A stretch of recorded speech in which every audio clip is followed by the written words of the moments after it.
We're going to talk about all kinds of issues tonight. But in the end, the person you select next Tuesday night is going to be the person that lots of families are depending upon, and is going to be the personification of our country. The person who symbolizes and represents what this country stands for, what we believe in, and who we want other people to believe us to be. It's not only important from a substantive perspective, it's important what kind of image we convey to the rest of the world as well, and to those families that are sacrificing their sons and daughters. Whenever you get to meet veterans, you get that feeling, and I've met with lots of veterans here. I have lots of veterans here who are supporting our candidacy, and I'm always grateful for their service and for their support of me. But after that interaction in Burlington, Iowa, I'm thinking about those parents and how each one of those days when their son finally leaves will be extraordinarily difficult for them, but maybe made a little bit better if they believe that the person sitting behind the desk in the Oval Office cares deeply as a father about what happens to our nation's children, not just as a president. And so that's what I wanted to talk to you about just off the top tonight, because it struck me and has struck me for the last few days about how important that is. And we'll talk about lots of other stuff tonight, I am sure, and I'm looking forward to it. So we're here in Hopkinton. I want to thank Peter for the introduction. He's a man of his word, as always. I'm thrilled to have him as part of our team and supporting us. He said, do you want the 1 minute or the 2 minute? And I said, you can give whichever one you want. You can even give the 1.5 minutes if you wanted to. It'd be fine by me. Whatever you want to do, but I'm thrilled to have his support and the support of so many others already in this room. And for you undecided voters in this room, it's time for me to get to work, convincing you, because I only got 8 days left to convince you to have me be your choice for President of the United States. So there's really only one rule for my New Hampshire town hall meetings. You raise your hand, I call on you.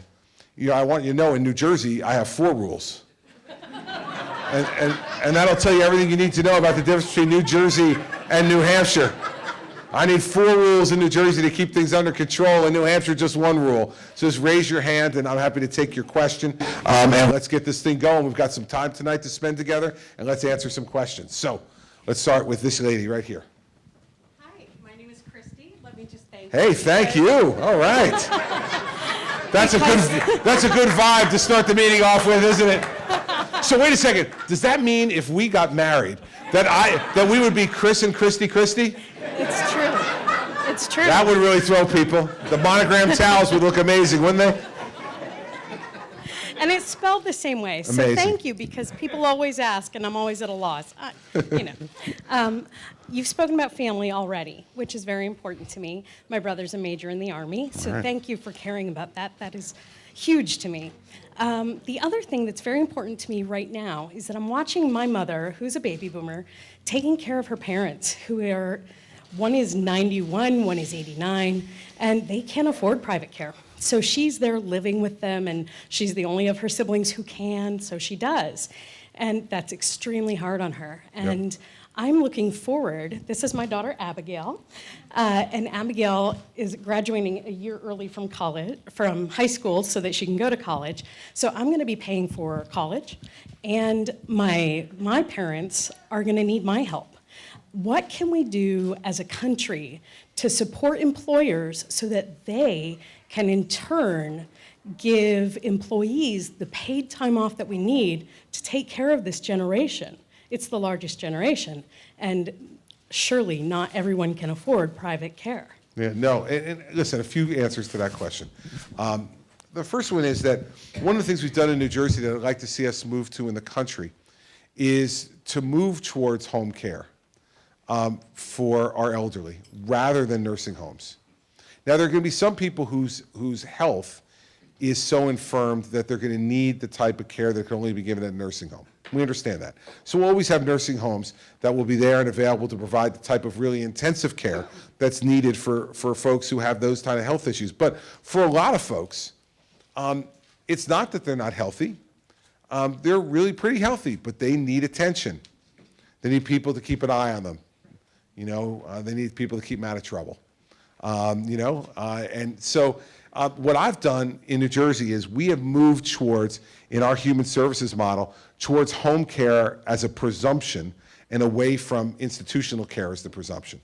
And what we found is that we spend probably even less money now in providing that home care than we would have in providing the institutional care.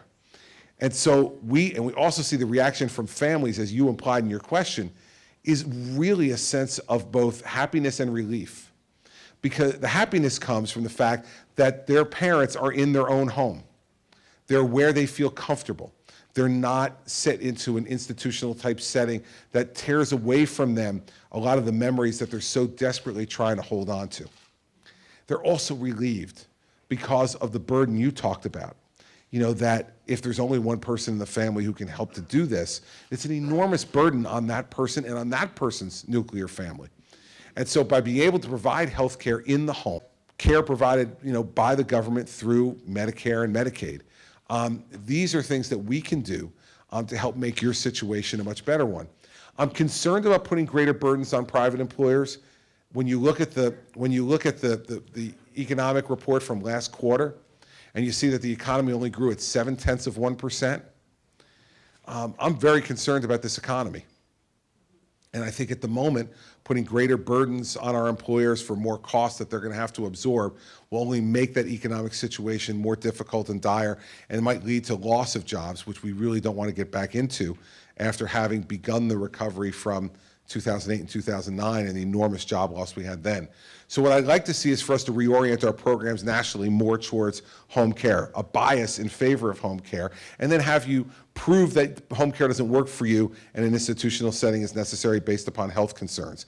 So that's what I'd like to see happen, because if you have that help inside the home, even if it was just during the workday, it would be an enormous lift of a burden off of all kinds of families and a greater sense of purpose for those folks who are being cared for, because they'd be in their own home, around their own memories, and I think that would help them not only physically but psychologically as well to be in those places. So that's what I'd like to see happen. That's what we've done in New Jersey, and I'd like to see that happen across the country. As president, we try to make it happen. And thank you, Christie. Appreciate it. All right. How about this young man right here? He's very patiently here. I'm going to give you a microphone. My name is Cameron, and I was wondering, my question is, what are your top 3 goals to get done by the end of your first term as president? Cameron, I love your optimism, baby. Thank you, Cameron. What are my goals to get done by the end of my first term as president? Well, so there's a number of things that need to get done. I'll tell you a few of them. First is that we've got to restore the economy in this country so that jobs grow again, but more importantly, the money that people make and bring home to support their families increases. So we've got to change the tax system and change the regulatory system in this country. Secondly, I need to rebuild our military because we're being threatened around the world. And we need to rebuild our Army and our Navy and our Air Force and our Marine Corps to make sure that they have both the men and women and the resources that they need to be able to defend our country from attacks from outside, and to make sure we keep order in those places around the world where it's necessary for us to be. Third, we need to fix our budgets in this country. We spend much too much money. We have greater debts and deficits than we've had in a long time. This president's run up more debt than any of his predecessors combined. And so we need to do that, and the only way to do that might take a stand. People are here. The only way to begin to address that is by addressing entitlement reform, and I'm the only person in the race that's put forward a detailed entitlement reform plan. We got to change that so that when you grow up, you don't have to be burdened with enormous debt that were run up by people of my generation and the generation before. The last part is I also want to restore America's faith in its government. Right now, people are very angry with their government in Washington, D.C., and they have every right to be because they're not doing their job. I want to actually show people that government can do its job again. If we can do those things in the first, I'll definitely take a deep breath. Good job. And it's a good question, Cameron. Thank you for coming tonight, and thank you for your question. I appreciate it. Governor Christie, welcome back to New Hampshire. that I saw, $1 million a minute, I think is the number.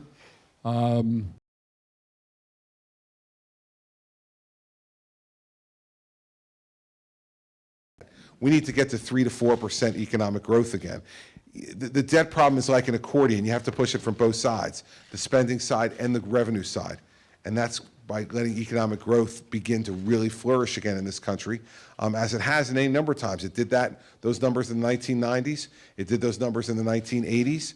We can do it again if we put the principles in place for economic growth, tax reform, and regulatory reform predominantly, in my view. But the other piece is we've got to cut other government spending. Now, the fact is that when I came into the governorship in New Jersey, we had an $11 billion deficit on a $29 billion. Think about that. That's 40+% deficit. It was staggering to have that level of deficit. And keep this in mind. In the 8 years before I became governor, taxes and fees were increased 115 times at the state level in 8 years. But spending increased in those 8 years 56%. So we knew what we had to do. We weren't going to raise any more taxes. We had to go and cut spending. So what I did was, in my first 6 weeks in office, I sat down for 3 days a week in the treasurer's office with the treasurer and my senior staff and went through the budget line by line. By the time we were done with those 6 weeks, those 18 meetings, I cut 800 programs out of the state budget. Now, I have to tell you the truth, that was no fun, because every one of those 800 programs had a constituency. Every one of them. I got emails, phone calls, letters, protests on the steps of the Capitol, all the rest. And when you would talk to people, they'd say, no, you're right, Governor, you have to reduce government programs, very important to me. But those other 799 programs, well done, sir, right? You got to know that that's what's going to happen when you're the executive, and you have to put the earmuffs on and the blinders on. And you have to say, listen, I'm making these decisions. And literally, sir, the way we did it was they would read a line of the program, they would describe what the program was, they would describe how much the program was funded, and they would look at me and say, yes or no. Day after day after day. And I said no 800 times. And that's what we need at the federal level as well. We need a complete overhaul of the way this budget is done. We haven't had good budgeting in this country in almost a decade now, where you go through it, 13 different bills, review everything that's in them, separately approve all those bills. We have this huge thing that the Congress just did, this $1.15 trillion budget that nobody seems to have any handle on exactly everything that's in there and all the money that's being spent, and the public gets more and more aggravated by this. We need to take the same approach I took in New Jersey. So those are the 3 steps I would take. Entitlement reform, work hard on growth, but also then you got to go through that budget and cut that spending. If all you do is cut, you're not going to get your way to fixing an $18 to $19 trillion problem. That's why growth is so important too. But you got to do all 3 legs of the stool. If you don't do all 3 legs of the stool, you have no chance of conquering it. Last thing I want to tell you, to be completely honest, is that in 4 years, as Cameron said, or 8 years of a Christie presidency, I'm not going to eliminate the $18 trillion debt. But what I hope to do is to lessen it, to lower it, to stop the continual spiral upward. And right now, the government just reported that we're heading back towards $1 trillion annual deficits under the president's plan and the Congress's plan of spending. That is unacceptable. That is heading towards Greece. And that is not the kind of country that I'm going to preside over as president. It's not the kind of country I'm going to leave to my kids. And so those are the 3 things that I would do to go after it, remembering that that entitlement piece is the biggest and most important piece and will be the most difficult one to get done because of how emotional and contentious that issue is. But that's why I've been campaigning on it since April. Because when you elect me next November, I don't want anybody to doubt that you heard me say it. I don't want anybody to doubt it, because then when people say, wait a second, I didn't know, oh, no way, man. I gave this speech at St. Anselm's in April of 2015, and I was talking about it ever since. So I want everybody to know I've said it, so I have the political capital to get it done for you when I get there. And thanks for your question, really important.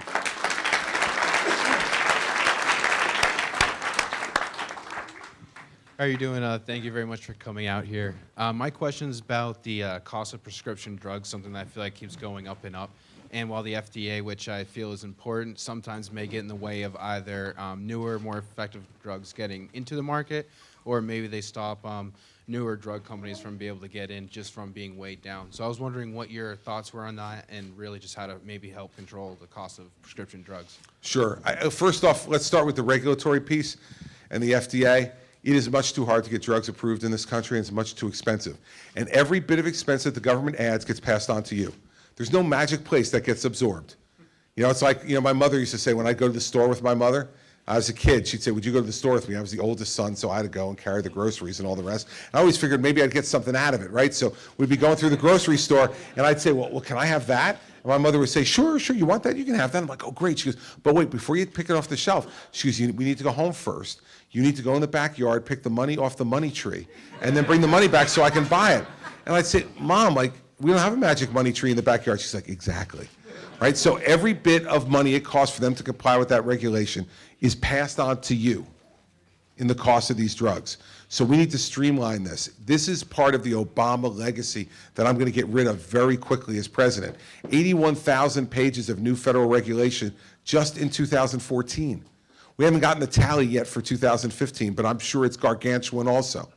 He is regulating us into oblivion, and every bit of this regulation costs people money. And so part of it is to get the regulation back down to a reasonable level. Secondly, we've got to invest some more money from the government perspective in the development of these drugs. We have to become bigger partners in it. This past year, the president increased the budget for the National Institutes of Health 0.1%. Well, here's the problem. We talk about Medicare and Medicaid. 75% of all spending that we do on Medicare and Medicaid is in the last 3 years of life. All right, so why is that? Because chronic diseases get worse as people get older, and it becomes more expensive to care for them and treat them. So the big four diseases, cancer, heart disease, diabetes, Alzheimer's, will cost us an enormous amount of that 75%. My theory is let's spend more money up front to try to find treatments and cures for those diseases. Not only will it enhance quality of life and lower the cost for drugs, because if the government is partners with the private sector in that, that's less private sector money that's put into it, and the price doesn't have to go up nearly as high for R&D and regulatory compliance. So let's spend more money up front, because it will not only increase quality of life, it will lower costs that we spend at end of life to take care of people. And will help us continue to be a cutting-edge economic engine in healthcare. Because when we develop these great treatments and cures, that helps to create enormous economic activity for our pharmaceutical companies, which helps to grow jobs and increase our economic activity. So it's a win-win for everybody if we invest more money up front. So my view is lower the regulatory burden to get drugs approved, to stop adding that enormous expense to the research and development of new treatments and cures, and increase the government investment in through the National Institutes of Health on a merit basis. The ones that are showing the most progress, we invest in them to try to get them from progress to completion.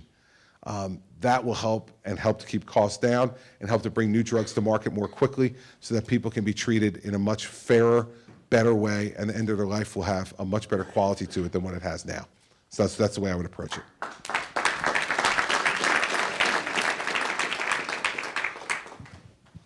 Hi, I'm Dave Winslow. It's great to meet you, Governor. Good to meet you, Dave. I heard a thought today, or I read a thought today, which was that the government participates so much in research and development, drugs and everything else, but it dovetails right into the drug question. Why isn't there some way the government can become partial owner, somehow rebated for all the contribution it makes to those developments? And as it is right now, the companies that do the development itself gets all of the profit that's yielded from it. Maybe by shortening the amount of time that the patent rights exist for them, something along that line. Well, listen, I don't think that shortening the patent life would necessarily increase the ability of the government to share in profits. And by the way, I've done a couple of things since I've been governor where we've made investments and we've shared in profits going forward with folks. That's not impossible to be able to do. What I would be concerned about is, given how much it does cost to develop these things, we've got to give them a long enough patent life to be able to make back their research and development dollars and make a reasonable profit for their shareholders, because we're a free enterprise system. Unlike what Bernie Sanders thinks, we're not socialists, not yet. And so we want to keep it. So I do think, though, that the idea of partnership, as I talked about with this gentleman, National Institutes of Health, can be expanded as well. And if the government, the government can make profit on some of these things and get a return on investment. But we have to make a significant enough investment to be a real partner. But that's certainly something I'd be willing to explore, and something that I've done already as governor in a number of different tax incentive situations that we've used in our state, where we said, we'll give you certain tax incentives, but we want a return on that investment beyond just the tax income you bring to us. We want an extra kicker in there for us if we're going to help to front this for you. The taxpayers deserve that. So I think it's a good idea. I never thought about it in the context of the pharmaceutical situation, but I've done it in other situations in New Jersey. It's certainly something that can work. Good idea, Dave. All right, in the back. Yes, my question is, in your opinion, what have been the biggest shortfalls of President Obama, and how would you be different? You know, we only have another 45 minutes or so.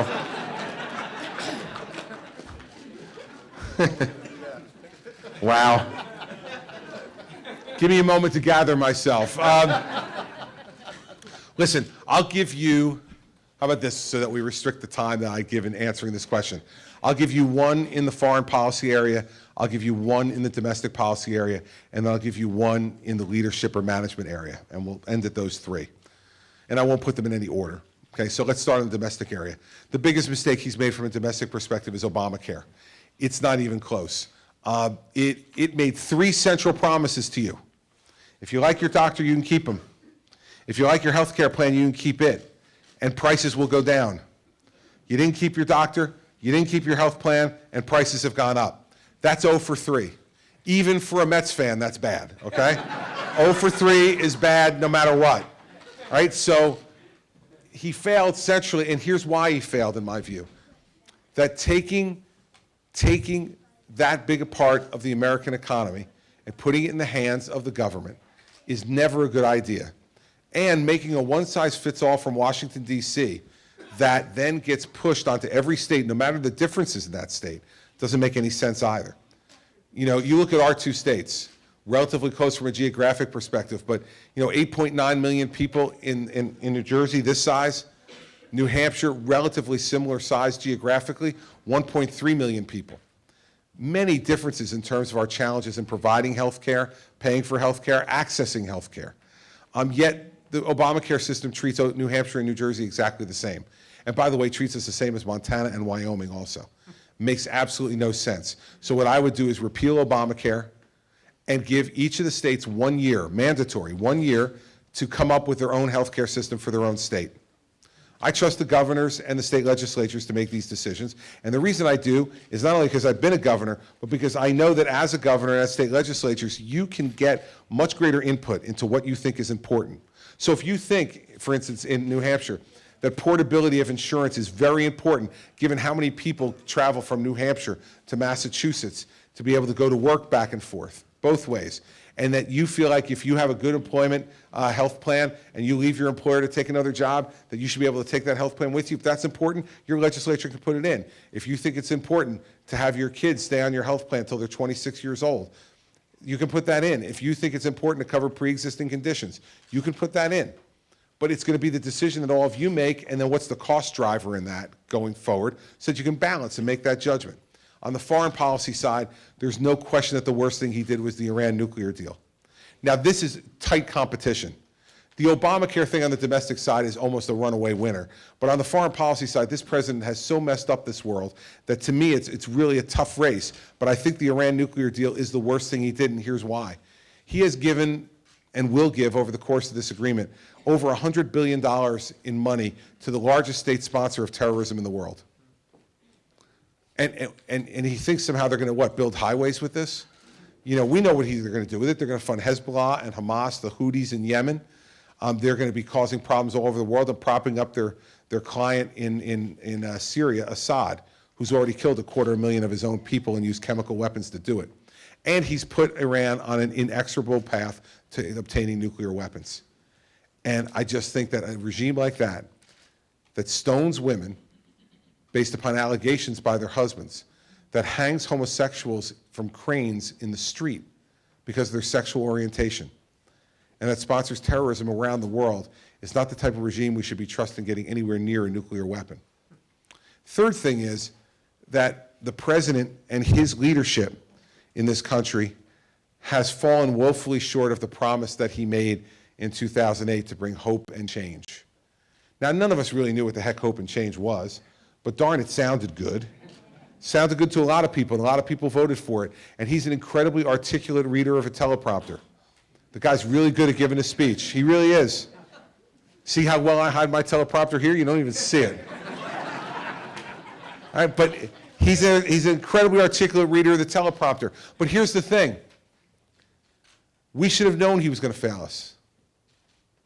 He was a first-term United States Senator who had never managed anything larger than a 30-person Senate staff. And we hired him to be in charge of the most complex government the world's ever known. How the heck could we have ever thought he was going to succeed? I mean, and by the way, we in the Republican Party are starting on the same path here. We've got 2 first-term United States senators, nice guys, both of them. I agree with them a heck of a lot more philosophically than I agree with Barack Obama, but it doesn't matter. These guys have never managed anything. Rubio and Cruz have never managed a thing. And yet we're thinking about making the same mistake from a leadership perspective that the Democrats made and our country made 8 years ago. He failed us because he ran for the presidency when it was politically advantageous, not when he was ready. Now, I didn't run for president 4 years ago, despite a lot of people asking me to do it. And the reason I didn't run was because I knew in my heart I wasn't ready. I'd been governor for 18, 19 months. I was not ready to be president of the United States. And I saw the political advantage last time. I saw the field was small and relatively weak, and that I was the new guy on the block and exciting and all the rest of that. So heck, why not take the chance? Here's why not take the chance. The only thing worse than running for president and losing is running for president and winning when you're not ready. And we've just seen that now over the last 7 years. So I'm here in New Hampshire to tell all of you, just because we're Republicans doesn't make us right. We got to be right because we make the right decisions. And to put a first-term United States Senator back in the Oval Office immediately after the last 7 years we've just had is crazy. These guys aren't ready. And I will tell you, you saw it on the stage the other night in the debate. You see them twist themselves into pretzels on that immigration question after she showed that video of them, right?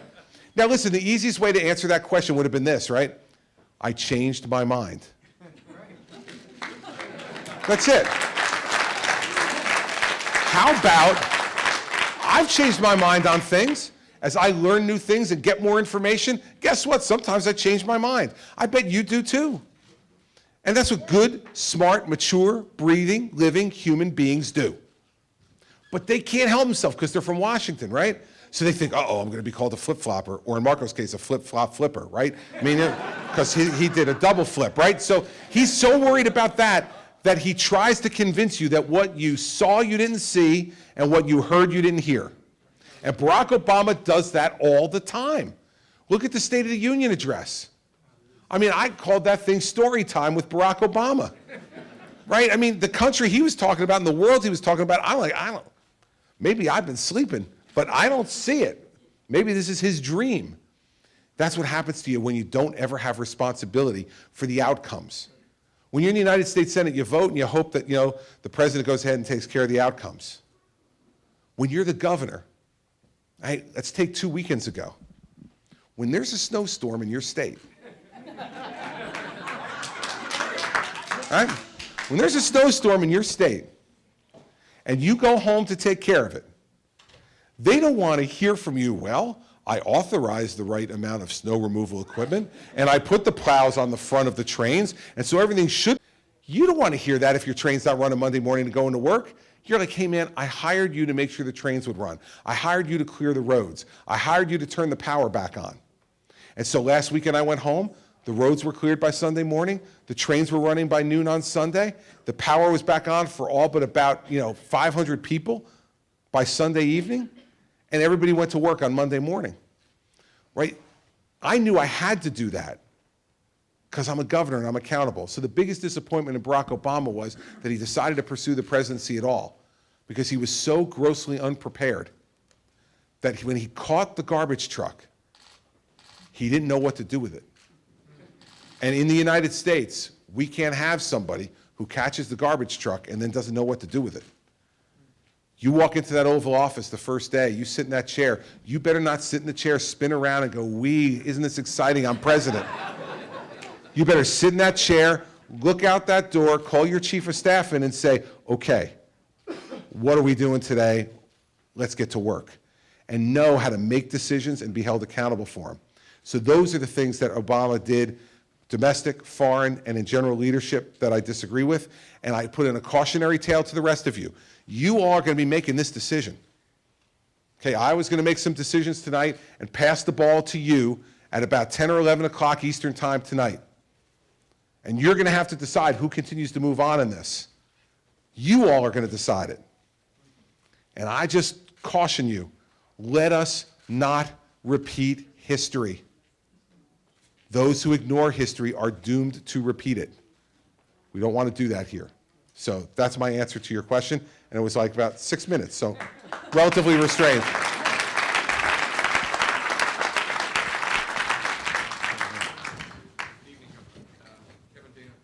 Thank you for coming here and for being in the race. Thank you, Kevin. A defining moment for me, for your consideration to be president, was an exchange you had with Mr. Baer the other night at the debate, when he asked you what is one thing the government should not be in, and you quickly retorted you would defund Planned Parenthood.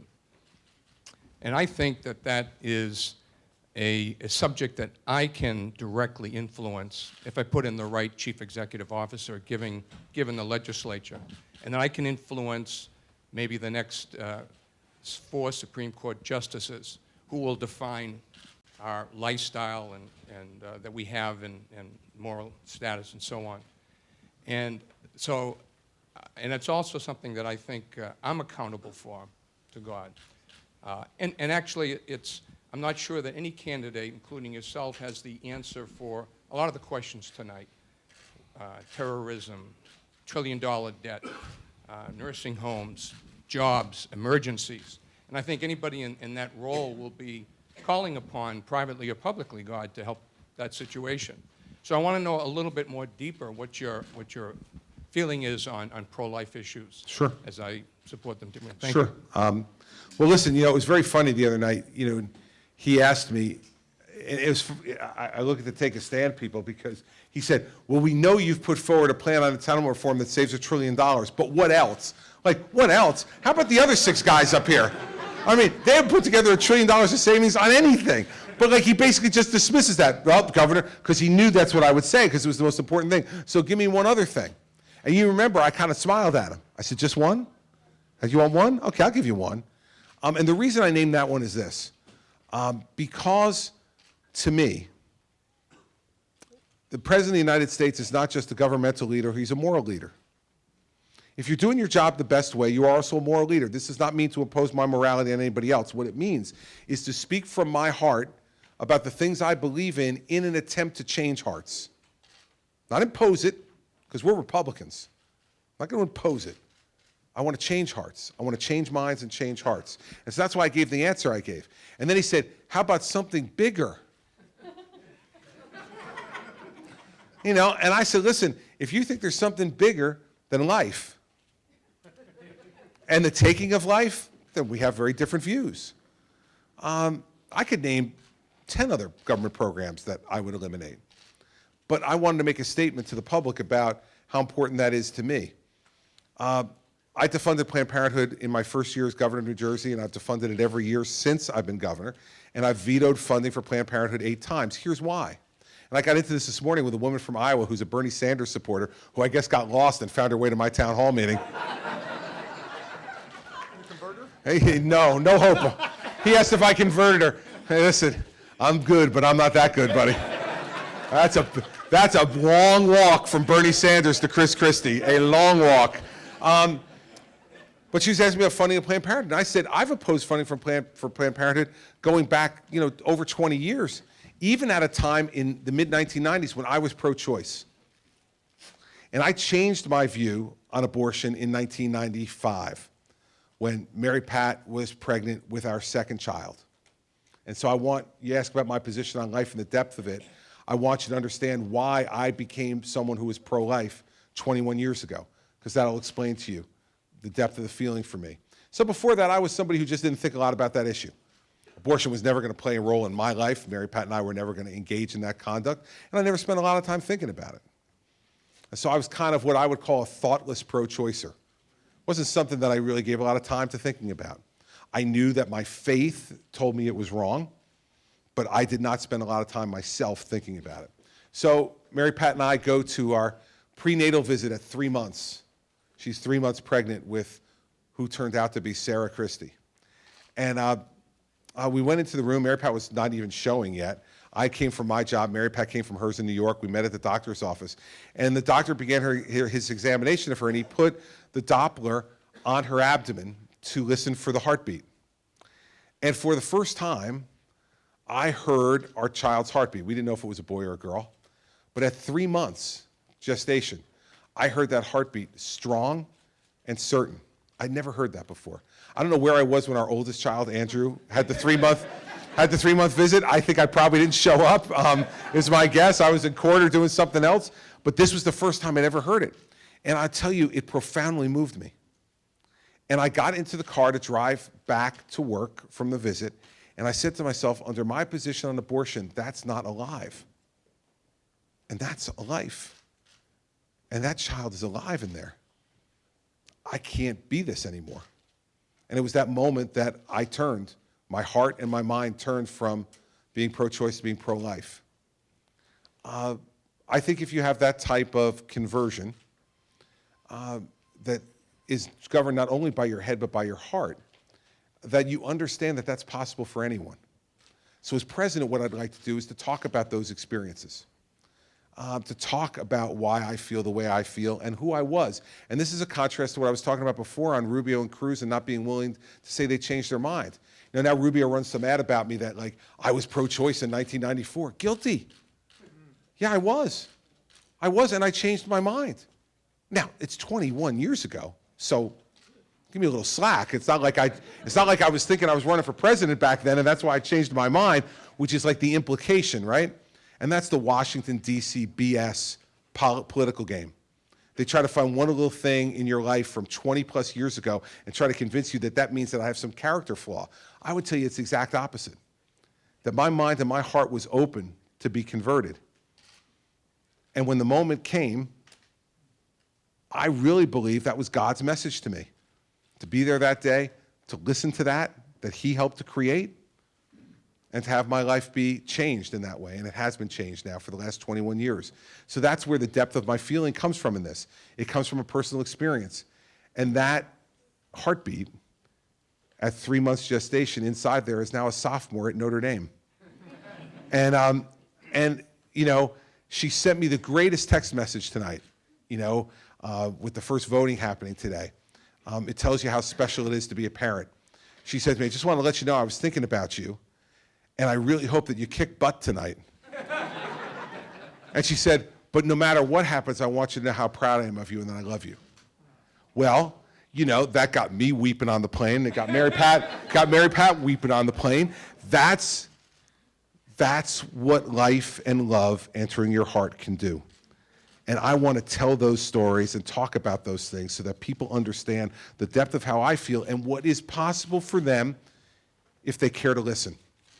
And that's why I gave the answer I gave at the debate the other night, because a president is not only about changing heads, it's about changing hearts. And that's what I'll try to do if you give me the chance to be your president.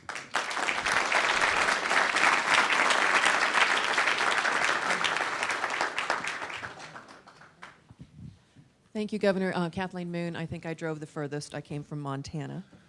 So, Kathleen, there's no doubt about that. I'm voting for Kathleen next Tuesday. I'm that part of the 40% undecided, independent.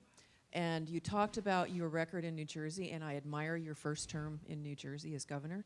But you had the benefit of line item veto. I did. You will not have that benefit in the White House. How do you propose to get around that? First, or to adjust that? First, I'd like to go to a Republican Congress and say, you need to give us the line item veto back. And I think if you're a true fiscal conservative Republican, you'd be willing to give it back to the president. And we have to adjust it based upon the Supreme Court ruling that struck it down. But I think it can be done and should be done. But let's assume that that doesn't happen. That I can't turn water into wine and get the line item veto back. That's going to make it even more important for you to develop relationships up front with these members of Congress and let them know both areas you're willing to compromise on and the limits of your patience.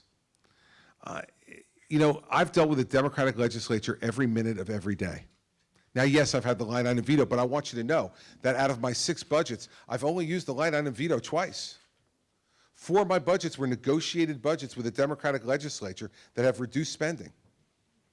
And so the line item veto is a good threat to have to help them negotiate, no question. But in terms of the execution, I've only had to use it twice. And I used it twice so aggressively, nearly $5 billion between the 2 budgets, they never want to see it used again. You're going to have to do the same thing with the overall veto. You're going to, if you don't get the line item veto back, you have to let them know that if they go too far, that I will veto the whole budget. And you don't want that to happen because of all of the downfall will happen. I wouldn't want it to happen. But if they continue to run up debt, as this gentleman is concerned about, if they continue to add to our children's burden and our grandchildren's burden, then I'm sent there to stop it. And unlike these folks that we sent to the House and the Senate who said they were going to stop it and then have capitulated to the president, I'm the executive. I have the ultimate responsibility. And nothing happens without my signature. And if they try to do that to me and they won't give me the line item veto back, then I'll use the regular veto. And it will be an ugly, ugly moment for America. But you know what? I'll tell you one quick story from New Jersey about this. When I had that $11 billion deficit on the $29 billion budget in my first year, the Senate President and the Speaker, both Democrats, came to me and said, listen, Governor, we know you promised in the campaign not to raise taxes, but you're going to have to, because we're not going to get out of this problem without raising taxes. And they had that sly little grin on their face, right? Like, we got this guy. We set up this problem, and now we're going to make him break his promise in his first year, and then they're going to kick his rear end out in 3 years, and we're going to be rid of him. And I said to them, listen, fellas, I know, and they said, and if you don't increase taxes, by the way, they said, we'll close the government down. We won't send you a budget. Now, they had done this to my predecessor, who was a Democrat. They argued with each other about how high to increase the sales tax, 0.5 point or a full point. And because they couldn't agree on how much to increase it, they closed the government. Only Democrats would close the government arguing over how much to increase taxes, not whether to, how much to, right? So I knew they had closed down the government on this poor guy, and he did silly stuff like he said, this is an awful crisis, and he moved a cot into the governor's office and said, I'm going to sleep on this cot until this crisis is resolved, right? I don't know which aide gave him that idea. So I call these guys in, I say, listen, I know you played this game with the last guy, so I want to let you know that here at the State House, we're under new management. And so you can do that if you want. You send me a tax increase, I'm going to veto it. After I veto it, if you're going to close down the government, go ahead and close it down. But I'm not moving any cot into this office. I said to them, look at me. What cot am I going to sleep on? All right? There's not a cot that I've met so far that I'm going to want to be sleeping on for any period of time, right? So I said to them, here's the deal. If you close the government, that's fine. I'll get in the black SUVs. I'll have the troopers take me to the governor's mansion. I'll go upstairs. I'll order a pizza. I'll open a beer, and I'll watch the Mets. And when you reopen the government, call me, and I'll come back. But until that time, I'm going to hang here, and believe me, I'll be taken care of very nicely. Don't you worry about it. I'll be sleeping in a nice big bed in the governor's mansion, pizza, beer, and baseball. What else does a guy need? All right, well, guess what happened? They didn't close it. And you know why? Because they knew I meant it. See, part of the Barack Obama problem is he doesn't say what he means and means what he says. You need to convey to people that when you make a threat, you're going to follow through on it. It's the same thing they asked me in the debate a couple of debates ago when they said, you said you set up a no-fly zone in Syria. What would you do if Russia flew into the no-fly zone? I said, well, I would have already warned Mr. Putin that he could not fly into the no-fly zone. That's why it's called a no-fly zone. And they said, yeah, but what if he did? I said, well, I'd shoot the plane down. And they said, well, and Rand Paul, you remember, Rand Paul was sitting next to me, went nuts. He was like, he's going to start World War III. You know, and I, like, no, the way you prevent World War III is by acting. The way you prevent a crisis like this from a budgetary perspective without the line item veto is by saying to them, listen, I'm willing to listen to you. I understand you have principles. I understand we're going to have to compromise on certain things. I totally get that. But here is the end line of my compromise. And if you go over the end line of my compromise, then I'm going to use the tools the Constitution gave me to enforce the end line of my compromise. And if they try me, I will do it. And if anybody looks at my career, whether it was 7 years as a federal prosecutor when I came in and said, I will no longer stand for Republicans or Democrats corrupting their public office, and I will send them to jail if they do so. And they thought, yeah, sure, right? 130 convictions later of Republicans and Democrats without a loss, and 10% of the New Jersey state legislature. Now imagine that. I prosecuted and convicted 10% of the state legislature and then ran for governor and won. You can imagine the welcome wagon that was waiting for me at the state capitol, right? I made one of my prosecutors my chief counsel. He said, none of the legislators will talk to me because they think I'm wearing a wire. I keep trying to tell them that was my old job, not my new one. So if you look at my career as a federal prosecutor, look at my career as governor, whether it's the exercise of the line item veto or that story I just told you, or any number of other instances where I've said, I'm not going to do something and therefore I won't do it, it does impose discipline. Because you're the only one who's elected by all the people. And so that's the way I would go about it. All that having been said, I'd ask them for the line item veto first. Because what I'd say to them is, did you see the movie Jerry Maguire? Did you ever see Jerry Maguire? Okay. You remember that scene in Jerry Maguire where he's talking to his client who's driving him crazy, and he says, help me help you. Help me help you, right? That's what I'd say to the Congress. You guys can't do this on your own. You know it. You've been messing it up for years. Help me help you. Make me the bad guy. I'll use the line item veto. I'll take spending out. People yell and scream at me. That's fine. I don't care. That's what I get elected for. I'm not running for prom king. I'm running for president of the United States. So my argument to them would be, help me to do for you what you can't do for yourself. Let me take the heat. I want this job because I want the heat. You know, when Marco Rubio put his amnesty bill in, and all of a sudden it got hot, he ran. He didn't want the heat. You cannot put someone in the Oval Office who doesn't want the heat. Forget can't take the heat, doesn't want the heat. I want the heat. I love the heat. I love it. Look at me. You know I mean it. I love the heat. And I will bring the heat to them and for the country. So that's how I would do it. It won't be easy, but nothing worthwhile is. And you give me the chance to go up there and be tough and strong and know how to do it. Not somebody's just going to yell and scream and say, you're fired. No, not that. No, true. Come on. Listen, that's one thing you can't do, right? You can't go in and say to the Speaker of the House, if you don't post the bill, you're fired. And you can't say to the Senate Majority Leader, if you don't post my nomination for a court, you're fired. You can't do that. This is not like a fake boardroom in New York City with a 1-hour television show where the director says cut afterwards. Okay? This isn't that. This is real life. And I'm ready to fight it. You give me the chance, I'll fight it. Yes, ma'am, right there. Hi. Did you run into any potholes coming here?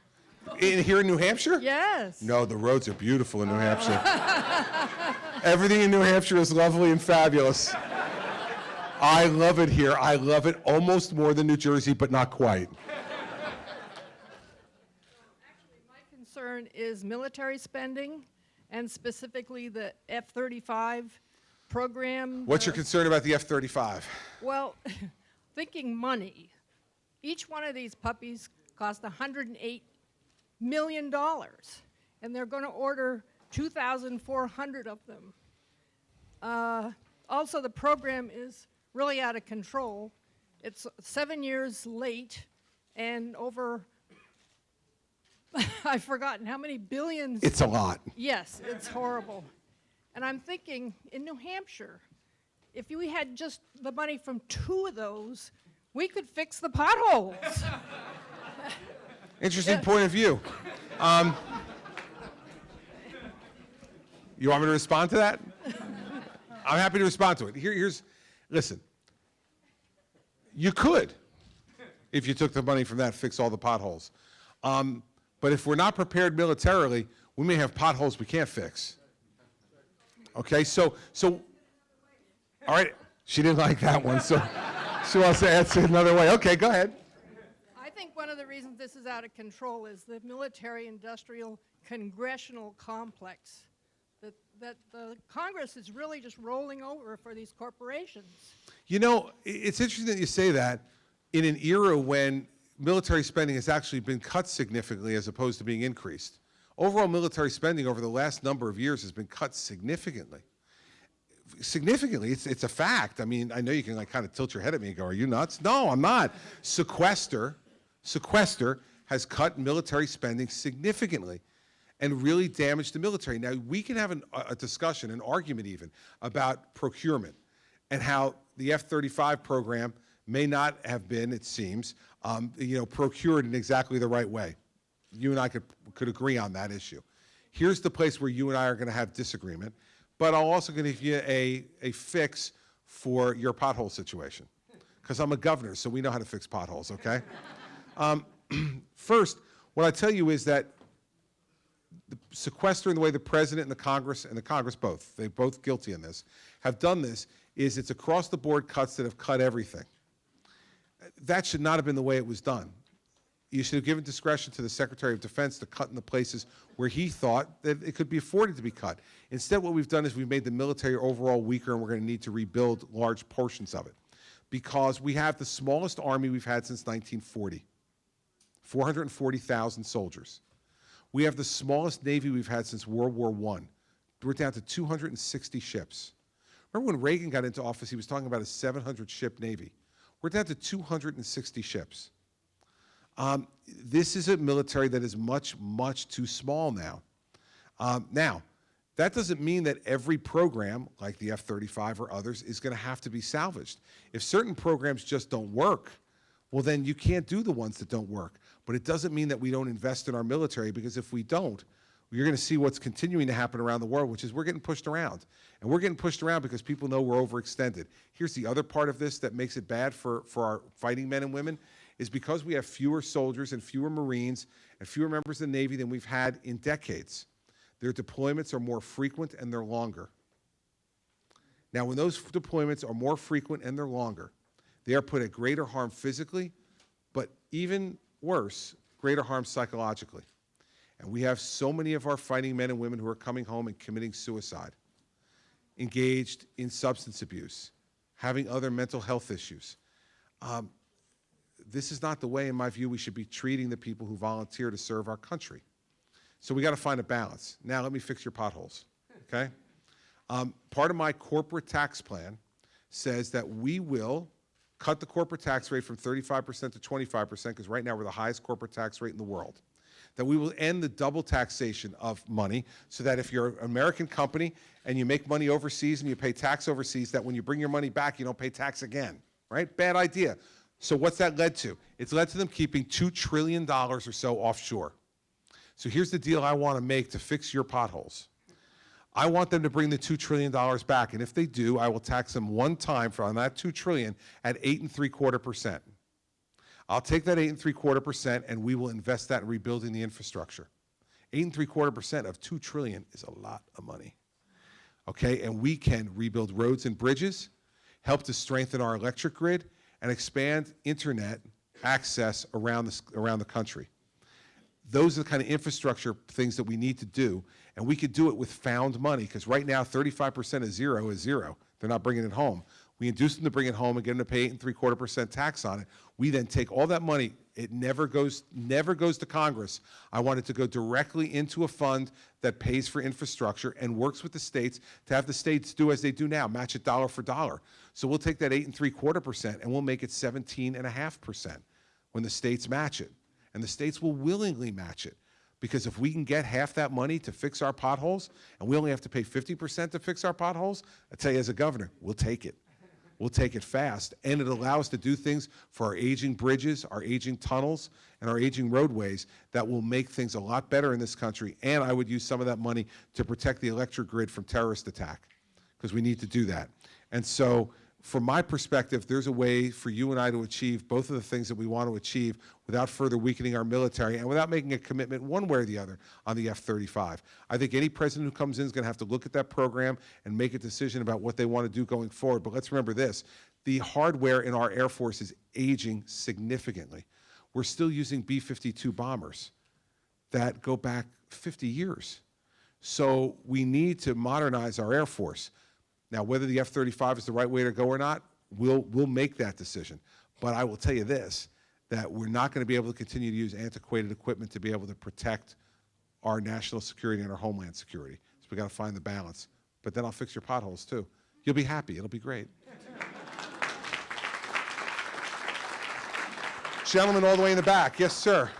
See his hand up there? He can do it without the microphone. He's got a strong voice.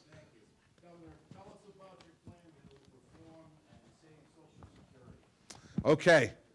Our Take a Stand people are here. They stole your question, didn't they? He's so good. You know, I love when the Take a Stand people come and they wear their fleeces, because then when I call on them, it's like an open book test, right?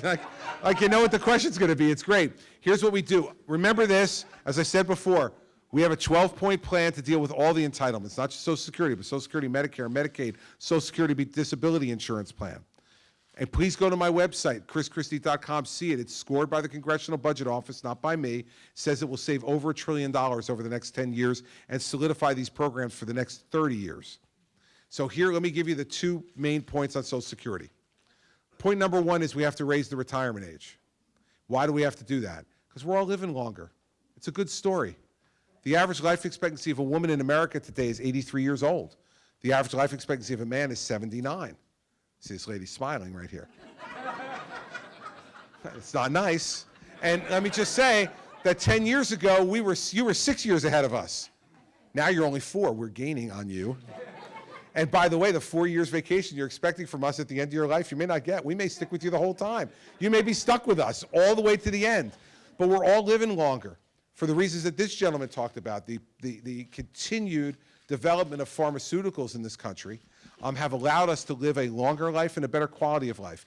But Social Security was designed when people died in their mid-60s. So now people are living 15 to 20 years on Social Security. Much longer than they ever thought. We need to lengthen those tables a bit. So I would raise it 2 years, and I would phase it in over 25 years. So it would go up 1 month a year, every year for 25 years. So for those of you who are on Social Security now, it wouldn't affect you in the least. For those of you who are close to Social Security, it might affect you by a few months. So let's say for right now, you're within 5 years of collecting Social Security. Well, then you'd be within 5 years and 5 months. So it only cost you another 5 months, and I think we could all put up with that to be able to make sure that the system is solvent.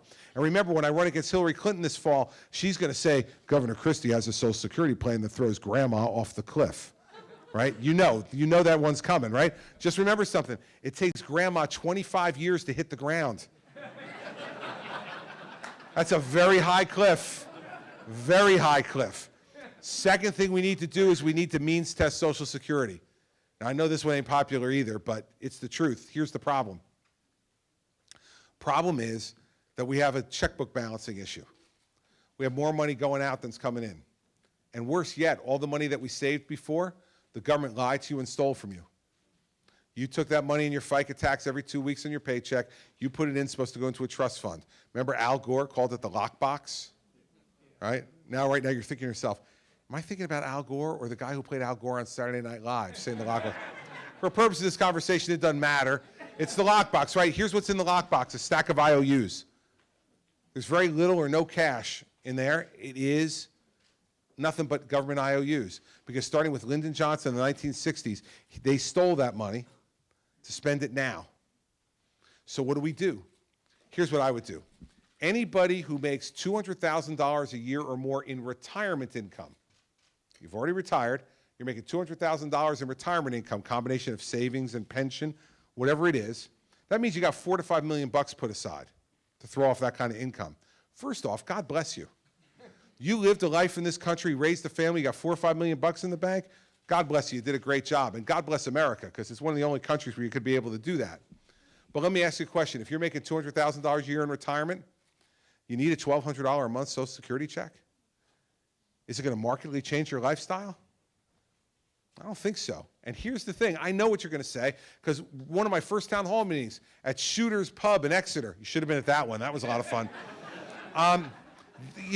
A guy stood up and said, "It's my money. I want it back." I'm like, I get it, except it's gone. I can't give it back to you, man. It got stolen. And so here's the difference between me and Hillary Clinton.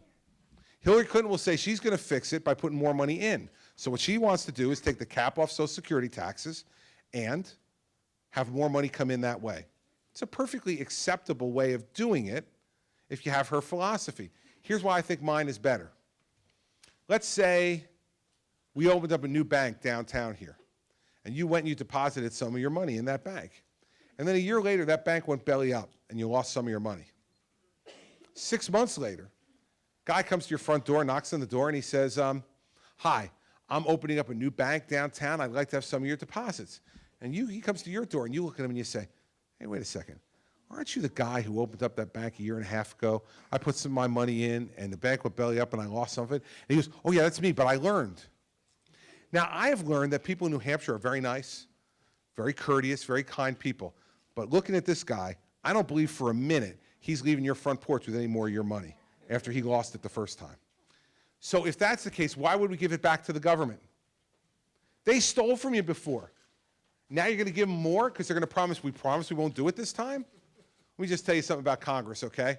If there's three choices, door number one, raise taxes, door number two, cut spending, or door number three, spend that pile of money that nobody's looking at right now and then I won't have to do either door number one or door number two, they're taking door number three.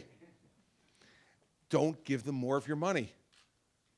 We're getting at the same people. The people who would be taxed by lifting the cap are people who are more well off. The people who have $4 or $5 million in the bank are people who are more well off. We're getting at the same folks, but here's the thing. With my plan, you have no risk. You're not giving me anything more. I'm just spending less on the back end to balance the books. Her plan, she's putting more in, and you got to trust her. Because if she spends that money on something else, we're still going to have to cut benefits on the back end. And maybe those cuts will even be more severe then. Those are the two things I do on Social Security. It lengthens the solvency of the program and solidifies it by saying to a certain group of people, listen, we love you, we thank you for paying into the program, but you know what? This country's been very good to you. You've done very well by you, and we've done well by you, and you've done well by us. And you know what? I don't think you want to take that money if you think it's going to mean that your neighbor who worked hard and played by the rules but wasn't as fortunate, is not going to have rent or heat or food. Social Security was designed to make sure that no one in America grew old in poverty. I want to make sure that doesn't happen. And the only way to make sure that doesn't happen is to make it solvent. And the way to make it solvent is to spend less, not to take in more. Anytime this government takes in more, they find something else to spend it on. And you don't want to do that. And I've already filled that lady's potholes anyway, so what do we need to spend more money on anyway? All right? Now, my staff is telling me I could take one more question, which means I will take two. And here's why. Because I want to prove to them that I'm still the boss, okay?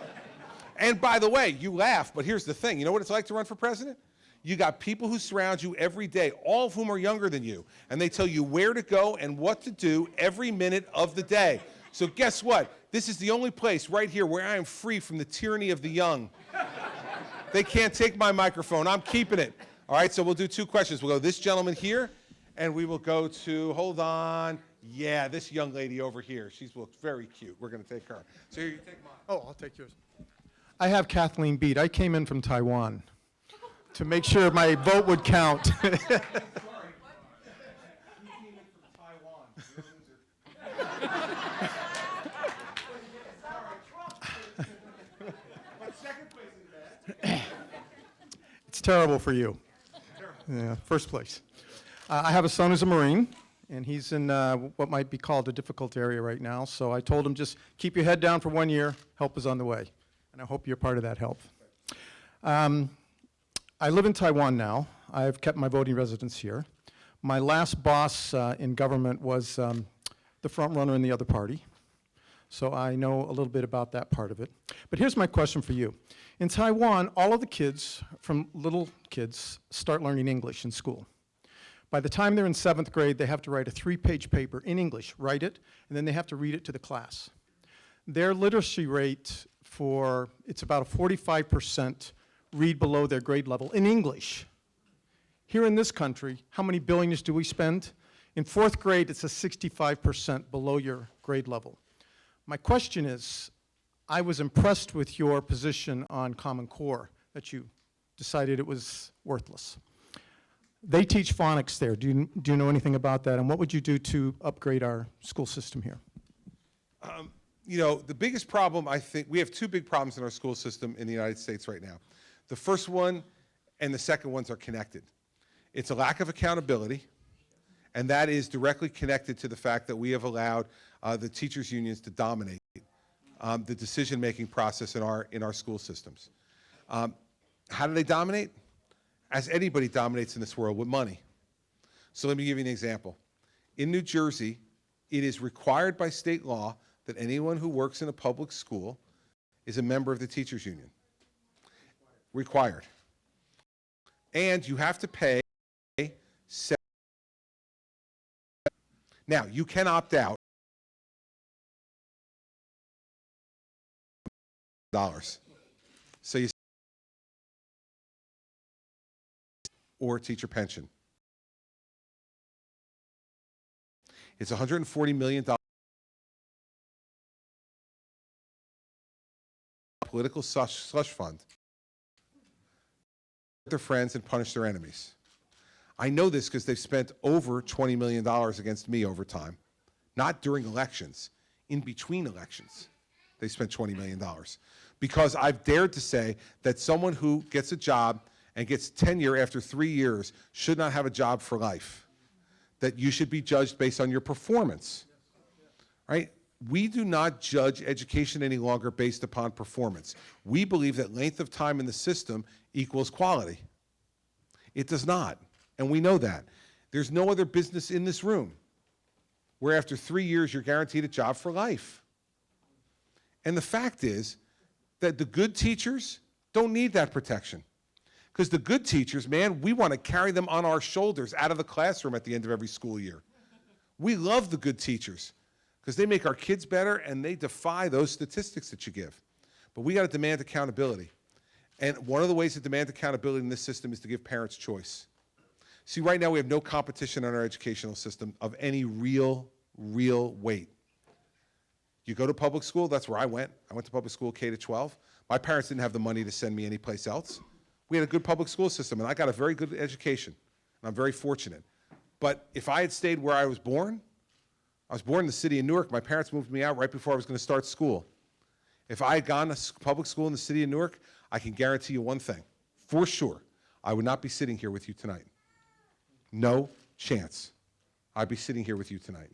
My parents moved me to a suburb with a good school system. They made the sacrifice to do that, and I got a good public education. But there was more accountability then than there is now. And so the only way to put accountability into the system, well, one of two ways: eliminate the teachers' union authority, which the Supreme Court may actually do this term, which would be interesting, to no longer be able to have it be legal to require folks to pay their dues, mandatory. They choose to do it. And when they did that in Wisconsin, teachers' union membership went down 65%. And I believe we should do, we should give parents choice. You want to send your children to a charter school, you want to send your children to a parochial school, you want to send your children to a private school, we give you a voucher for that, especially if you're in a failing school district. Because then we're setting up competition for those schools. And as the children leave them, they realize they're going to lose their jobs if they don't pick up their game. We do that in every other business in this country. You got to compete to win. Get an education. The single most important thing we're going to do to perpetuate American power and success, we don't. So I want competition in this game. And if I'm president, that's what I'm going to push for. Accountability through competition. And you look at what other countries are doing. Last thing, longer school day and longer school year. This is the one that makes me enormously popular with my own children. They cringe when they hear this. But here's the thing. It was based on the agrarian calendar, where our society is different now. And so we need our children to be in school for a longer day. We need our children to be in school longer during the year, especially the kids who are challenged. They need more time in the classroom to catch up. A lot of them don't have parents at home to help them with their homework. And I'm not talking just about broken homes. I'm talking about intact homes where people are working 3 or 4 jobs to keep a roof over their head. They're not home to tell them to read. They're not home to check their homework. We need to keep them in school longer so there's a teacher there to help them with those things so they can succeed. We need accountability and competition in the system, and that's what I try to bring as president. Now, this young lady right over here. How are you gonna end ISIS?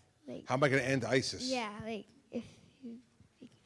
I'm going to answer you. What's your name, by the way? Callie. Callie. Okay, how old are you, Callie? 10. All right.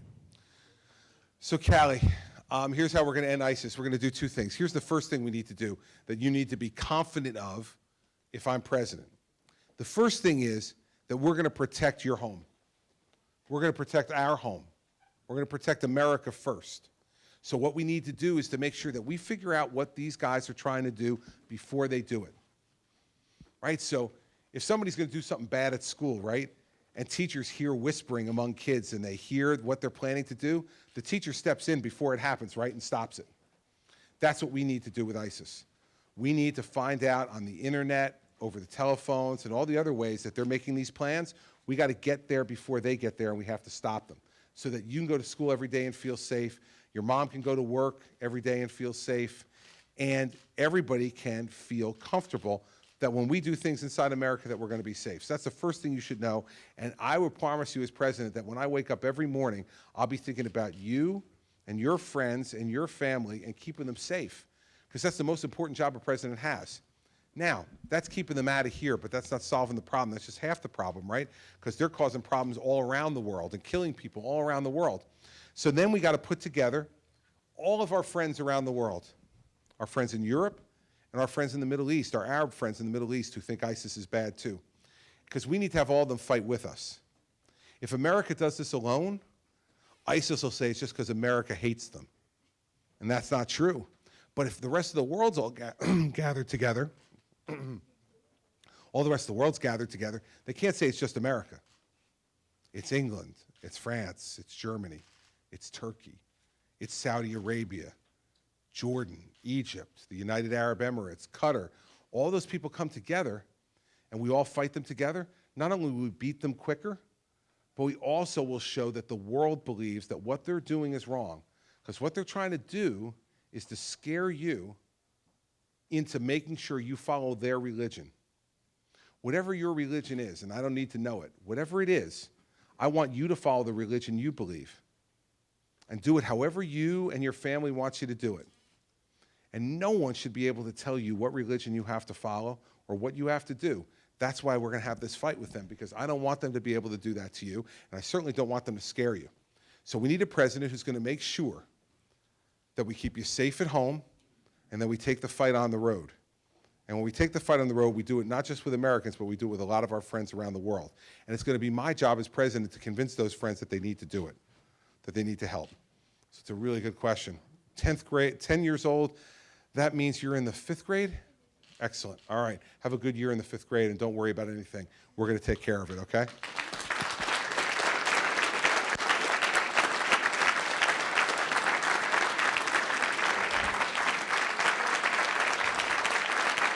All right.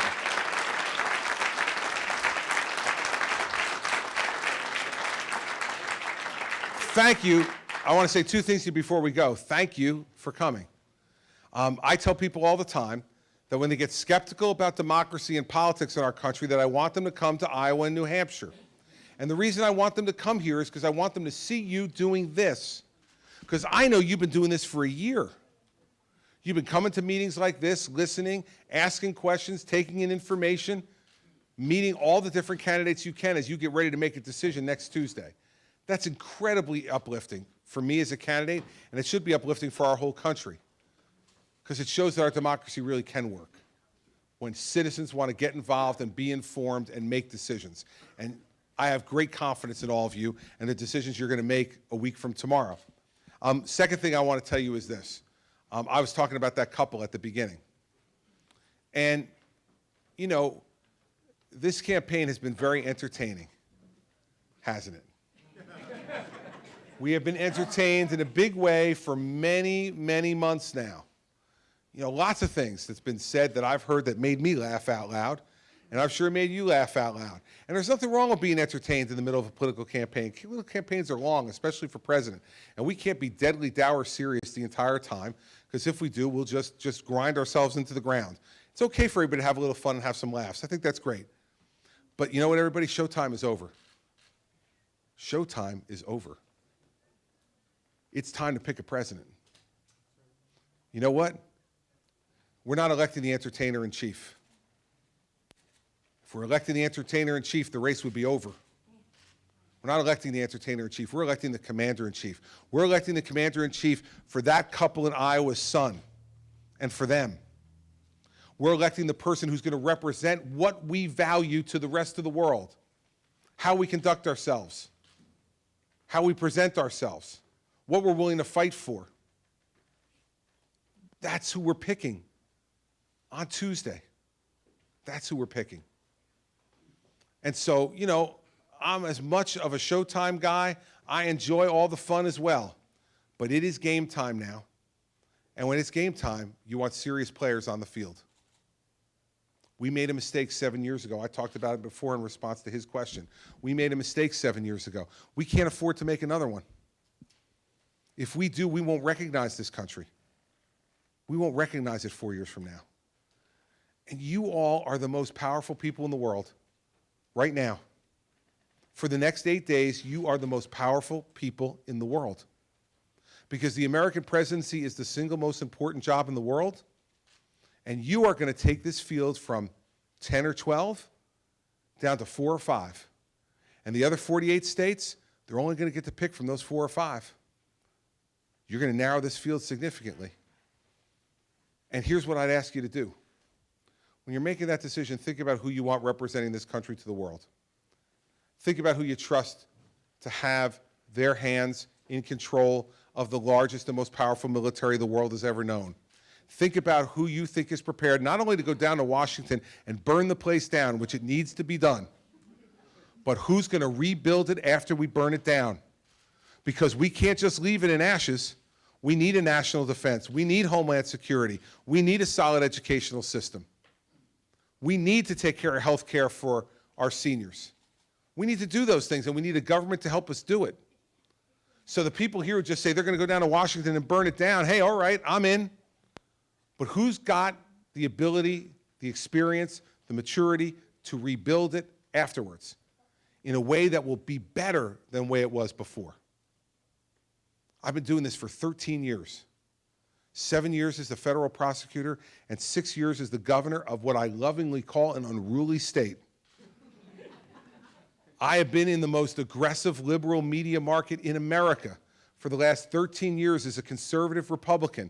You know what that means? There's not a thing, not one thing that Hillary Clinton can throw at me on that stage September that hasn't been thrown at me already. And every time I get hit with it, you know what I do?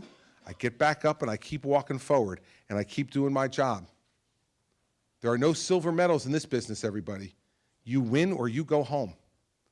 And we cannot afford to have Hillary Clinton as the next president of the United States.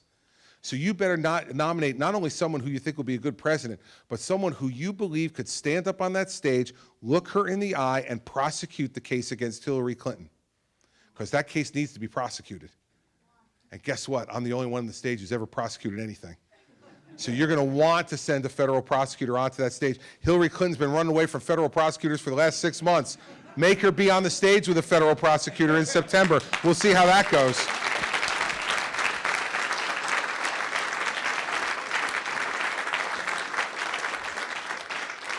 So I thank you for coming tonight. And I want to end by doing something that a man from New Hampshire, whose name I don't know, demanded that I do. Back in August, I was doing a town hall meeting. I got done with the town hall meeting. Guy came up to talk to me, said he really liked everything I said. Really supportive, love your style, think you're great. I said, well, thank you, sir. And he goes, and I'm not voting for you. And I said, well, you're not voting for me. Why aren't you not voting for me? He says, well, you forgot to do something. And since you forgot to do it, he said, I'm not going to vote for you. He said, but I wish you the best of luck. He starts to walk away. He's like in his mid-80s. I said, excuse me, sir, could you come back here? I said, like, you tell me I didn't do something. Could you please tell me what I didn't do so that I don't make the same mistake? And he said, you never asked for my vote. He said, you answered every question. I loved your answers. He said, I kept sitting there waiting. Is he going to ask for the vote? When's he going to ask me for my vote? You ended the darn meeting. You never asked for my vote, so you're not getting it. And I said, okay, all right, I get it. I said, can I have your vote? He said, too late.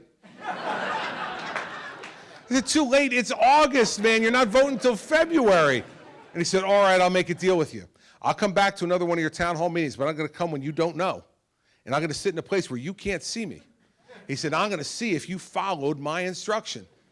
And if you did, I'll give you a chance to earn my vote. But if you don't, that's it.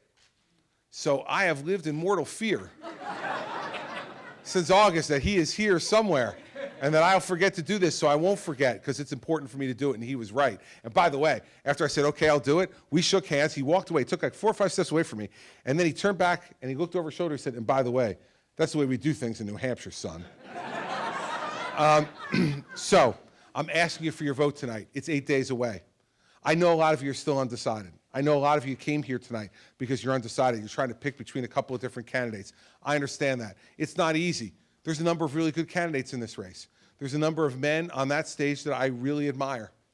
And I understand that it could be tough to select among us. But it's deciding time.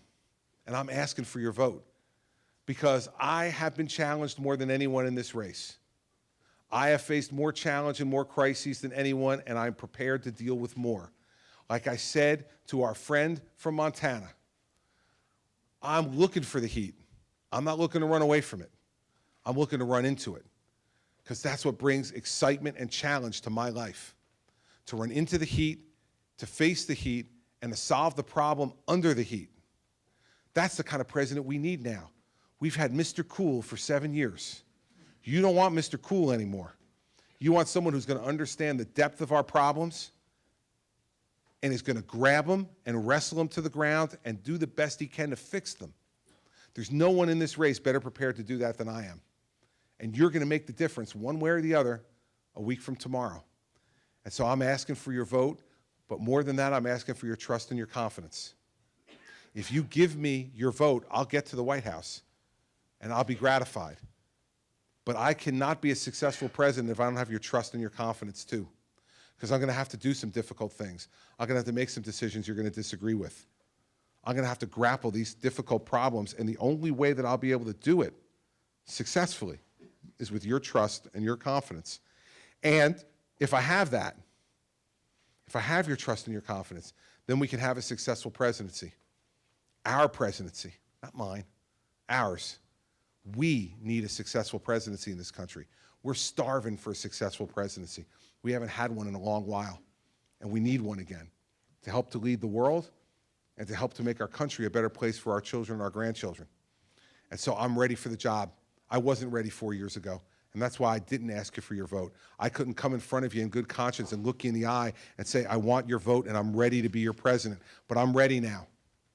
I'm ready now, and if you give me the chance, I promise you that this will be a vote that you'll be as proud of as I'm as proud of my first vote, which was in my dorm room in October of 1980 on an absentee ballot to kick out a weak, hand-wringing Democratic president and put a strong, no-nonsense governor named Ronald Reagan in the White House. I've always been proudest of my first vote, and I hope that you'll be as proud of your vote for me next Tuesday as I am of that one. Thanks for coming tonight.